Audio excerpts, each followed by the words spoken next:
আসসালামু আলাইকুম এভরিওয়ান। ঘরে থাকা অল্প কিছু উপকরণ দিয়ে বাচ্চাদের জন্য ঝটপট একটি মজার কেক রেসিপি শেয়ার করছি, তাও আবার গ্যাসের চুলায়।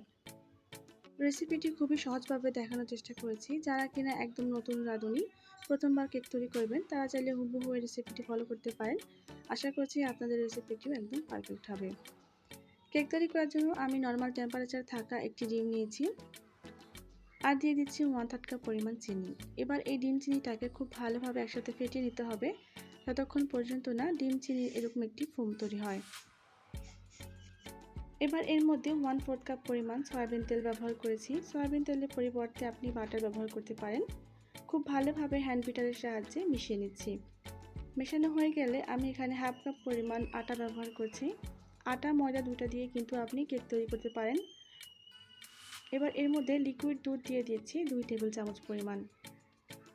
কেক তৈরির সময় অবশ্যই ঠান্ডা দুধ ব্যবহার করবেন, গরম দুধ দিয়ে কিন্তু কেক ভালো হয় না। এবার হ্যান্ড বিটারের সাহায্যে খুব ভালোভাবে আস্তে আস্তে এটাকে বিট করে নিচ্ছি। এবার এর মধ্যে লবণ দিয়ে দিচ্ছি চিমটি পরিমাণ, বেকিং সোডা দিয়ে দিচ্ছি 1/4 টিস্পুন বা চিমটি পরিমাণ দিলেও হবে, আর বেকিং পাউডার দিয়ে দিচ্ছি 1/2 চা চামচ পরিমাণ। যেহেতু আমি এখানে 1/2 কাপ ময়দা ব্যবহার করেছি, তাই এখানে 1/2 চা চামচ পরিমাণ বেকিং পাউডার ব্যবহার করেছি। ভ্যানিলা ফ্লেভারের কেক তৈরি করব, এই জন্য ভ্যানিলা এসেন্স দিয়ে দিচ্ছি 2 থেকে 3 ফোঁটা। যদি ভ্যানিলা এসেন্স হাতের কাছে না থাকে, তাহলে লেবুর রস, লেবুর খোসা অথবা কমলার যে উপরের খোসা আছে ওইটাও কিন্তু গ্রেট করে দিতে পারেন।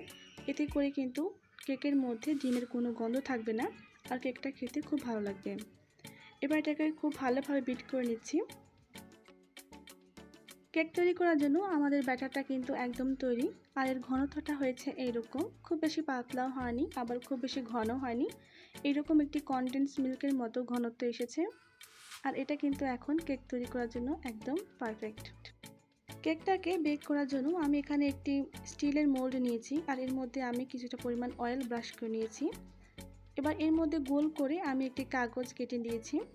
আপনি চাইলে এখানে বেকিং পেপারও কেটে দিতে পারেন, অথবা যে কোনো কাগজ আপনি এখানে দিতে পারেন। এবার উপর দিয়ে আরও কিছুটা পরিমাণ তেল আমি এখানে ব্রাশ করে দিচ্ছি। এবার কেকের মিশ্রণটা খুব উপর থেকে আমরা ঢেলে দিচ্ছি, এতে করে এর মধ্যে কোনো প্রকার বাবলস থাকবে না, আর কেকটা কিন্তু ছিদ্রযুক্ত হবে না।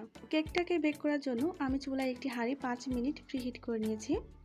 এবার চুলার আঁচ একবারে কমিয়ে এর মধ্যে লেখালেখির কিছু কাগজ দিয়ে দিচ্ছি।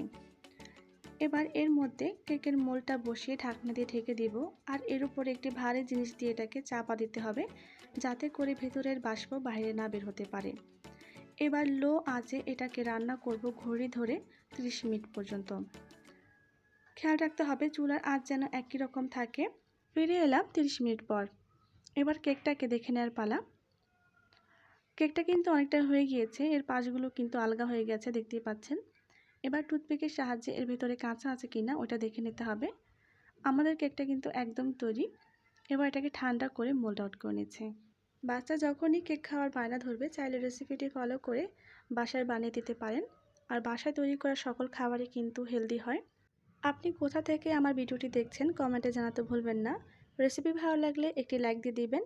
আর আপনি যদি আমার চ্যানেলে নতুন হয়ে থাকেন, তাহলে আমার চ্যানেলটি সাবস্ক্রাইব করে নিতে পারেন।